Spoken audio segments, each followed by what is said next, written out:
Miss হবে না আপনার পছন্দের টিভি শো। দেখুন জি5 অ্যাপে একদম ফ্রি। আপনারা দুজন ভাই নন? কে বলেছে দুই ভাই নই? অবাক হচ্ছেন? সকলেই হয়। এই বাড়ির ইতিহাস শুনলে প্রথমবার সকলেই অবাকই হয়। ইতিহাস?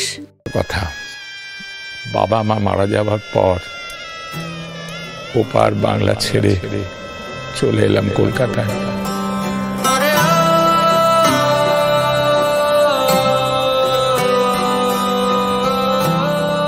হাতে মাত্র একটা টাকা, কি করব, কোথায় যাব, কিছুই ভেবে পাচ্ছি না। এই এত বড় শহরে চলে এলাম নিজের ভাগ্য পরীক্ষা করতে।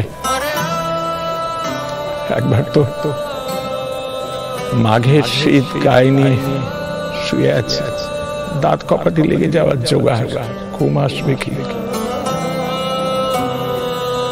তখনই আলাপ হলে মধুর সঙ্গে।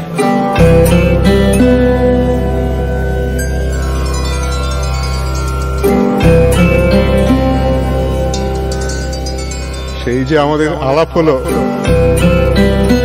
তারপর থেকে আমাদের দুজনের খুব বন্ধুত্ব হয়ে গেল। একদিন দুজনে রাস্তা দিয়ে হাঁটছি, দেখি রাস্তার ধারে একজন জ্যোতিষী বসে আছে। কি মনে হলো, দুজনে মিলে গেলাম তার কাছে, হাত মেলে ধরলাম।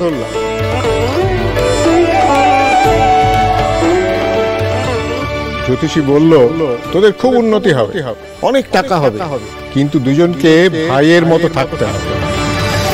সেই থেকে আমরা দুজনে আর কখনো আলাদা। তারপরে এলো সেই দিন, একজন উর্দি পরা ড্রাইভার ঢুকে এলো আমাদের হোটেলের রান্নাঘরে। এসে বলল, একজন খুব বিখ্যাত মানুষ এবং তার স্ত্রী বর্ধমান থেকে কলকাতায় ফিরছে। তারা খুব ক্ষুধার্ত, কিন্তু শীতের চোটে সব দোকান বন্ধ, তাই আমাদের হোটেলে খাওয়ার মতো কিছু আছে কিনা খুঁজছে। আচ্ছা শ্যামলী, তুমি নয়ন কুমারকে চেনো তো? কি বলছেন? ওনাকে চিনবো না? ওই নায়ক নয়ন কুমার তো চিনি তো। কি দেশে ব্যাপার। তারপর সেই নায়ক নয়ন কুমার আমাদের সামনে দাঁড়িয়ে খেতে চাইছে। অগত্যা যা ছিল তাই ওদের খেতে দিলাম।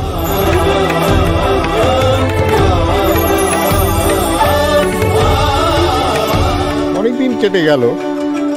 আবার একদিন সেই বড় অস্টিন গাড়িটা এসে দাঁড়ালো আমাদের হোটেলের সামনে। সেই উর্দি পরা ড্রাইভার এসে বলল, বড়বাবু আপনাদের এত্তলা দিয়েছেন। আমরা যখন তার বাড়িতে গিয়ে তার সঙ্গে দেখা করলাম, দেখলাম তার পরিবারের সঙ্গে বসে তিনি চা খাচ্ছিলেন। বললেন যে, তোমাদের রান্না আমাদের খুব মনে ধরেছে। আমার মেয়ের অন্নপ্রাশন, খাওয়া দাওয়া সমস্ত দায়িত্ব তোমাদের দিলাম।